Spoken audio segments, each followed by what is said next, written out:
Hi everyone, good morning, welcome and welcome back to yet another video. এখন বেজেছে সকালবেলা 7টা আর এখন থেকে আমি আজকের এই ভিডিওটা শুরু করছি।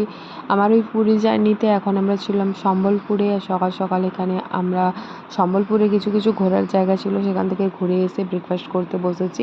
আর আমাদের ট্রাভেল এজেন্সি থেকে আমাদেরকে এই সকালের ব্রেকফাস্টে চাউমিন সার্ভ করা হয়েছিল, যেটা ভেজ চাউমিন ছিল। তো আমি এখানে চাউমিন খাচ্ছি, কিন্তু বাবা মা চাউমিন, নুডলস বা আদার্স লুচি এসব সকালবেলা ব্রেকফাস্টে একেবারেই খেতে চায় না। তাই আমরা বাড়ি থেকে মুড়ি ক্যারি করেছিলাম। তো বাবা আর মা দুজনে মিলে প্রথমে একটুখানি মুড়ি খেয়ে নিয়েছে। আর এই প্রথমবার আমি কিন্তু এরকমভাবে হাত দিয়ে চাউমিন খাচ্ছি। এরকম হাত দিয়ে চাউমিন খাওয়ারও একটা আলাদা রকম মজা ছিল।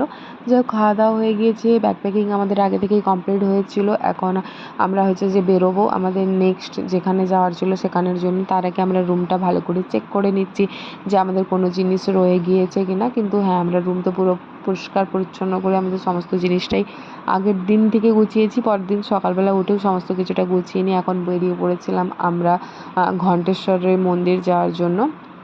ঘণ্টেশ্বরের মন্দিরটা সম্বলপুরের এক মধ্যেই পড়ে, বাট আমরা যেখানে রয়েছি সেখান থেকে প্রায় 2-2.5 ঘন্টা জার্নি করে আমাদের এখানে যেতে হতো। সত্যি কথা বলতে এই একটা ডেস্টিনেশন থেকে আরেকটা ডেস্টিনেশনের জার্নি এতটাই দূরত্বে, কিন্তু সেখানে গিয়ে এত সুন্দর ভিউ যে সেটা দেখে এই এত ঘন্টার জার্নিটা কিন্তু একেবারেই আমরা ক্লান্তিভাবটা ভুলে যাই।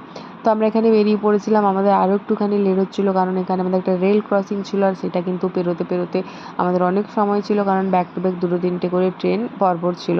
তো ওখান থেকে দাঁড়িয়ে ফাইনালি আমরা চলে গিয়েছিলাম আমাদের ঘণ্টেশ্বরী মন্দিরের ওখানে। তো এখানে গিয়ে একটা হচ্ছে যে ড্যাম ছিল, যেটা ভীষণই বড়। আর এখন যেহেতু মানসুনের সিজন, তো পুরো ভরপুর জল ছিল। আর ড্যামটা ছিল যে পুরো পাহাড়ের মানে মাঝে। তো দেখতে এত সুন্দর, মানে এত অপরূপ সুন্দর লাগছে যে কি বলবো। তো এখন প্রথমটা তো অপরূপ সুন্দরই লাগছিল, কিন্তু পরে এই সৌন্দর্যের মধ্যে যে একটা ভয়ঙ্কর ব্যাপার থাকে সেটা ধীরে ধীরে আসছে। জল আমার বরাবরই ভালো লাগে, বাট সেটা দেখতে, আর তার উপরে যদি পাহাড় জল একসাথে হয় তো তার কথা আর বলা যায় না। তো আমার এটা ভীষণ ভালো লেগেছিলো জায়গাটা, যে হবে হয়তো এরকমই কোনো জায়গা যেখান থেকে আমরা ড্যাম, পাহাড় এইসবই দেখবো। এর মাঝে হয়তো কোথাও কোনো মন্দির থাকবে। তো সেই হিসাবেই যাচ্ছিলাম। তো যেখানে মানে এই যে সিমেন্টের চাতালের মতো এরিয়াটি ছিল, যেটা শেষ করে এবারে এরকম সরু ব্রিজের মধ্যে আমরা যাচ্ছিলাম ঘণ্টেশ্বরী মন্দিরের ওখানে। মন্দিরটা দর্শন করার জন্য এখান থেকে পুরোটা পেরিয়ে একেবারে ভেতরে, মানে একেবারে যেখানে বলে নদী বা জলাশয়, নদীই বলতে গেলে, তার একেবারে চরে, যেটা এখান থেকে অনেকটা মানে দূরে। আর এখানে যে পুরো প্রসেসটা রয়েছে, একেবারে সরু রেলিংয়ের মতো রাস্তা, দুই সাইড দিয়ে এরকম তারজালি দিয়ে ঘেরা রয়েছে।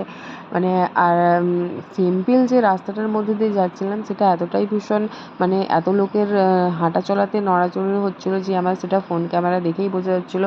তো কিছুটা পেরিয়ে আসার পর মানে একটা কর্নার এরকম দাঁড়িয়েছিলাম, সেখান থেকে পুরো বাইরের ভিউটা দেখলাম, যেটা অসম্ভব সুন্দর ছিল। চারপাশে একেবারে সবুজ গাছ, আর তার মধ্যে জল এত সুন্দর লাগছিলো। তো এতক্ষণ পর্যন্ত তাও ভয়ে ভয়ে ঠিকই এসেছিলাম। তারপরে ছিল আসল খেলা। এই যে পুরো ড্যামটা দেখা যাচ্ছিলো, এরপরে চারপাশে কিছুই ছিল না, একেবারে সরু একটা রেলিংয়ের রাস্তা।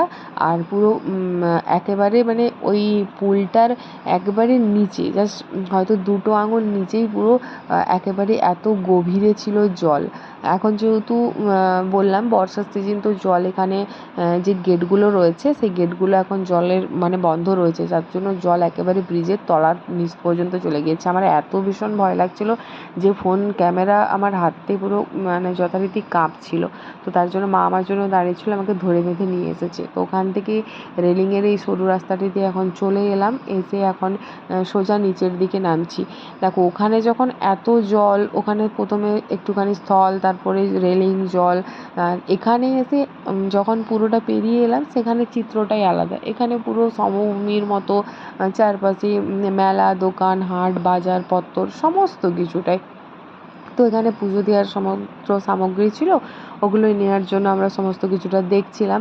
কিন্তু কাকু বললো যে দেখো, এখানে পুজো দেওয়ার মতো সময় একেবারেই আমাদের কাছে ছিল না, আর থাকবেও না। যেহেতু আমরা পরপর একদিনে 4টে 5টে করে জায়গা দেখবো, তো আমাদের কাছে পুজো দেওয়ার কোনো ব্যাপার থাকবে না, তো প্রণাম সেরে নেবে।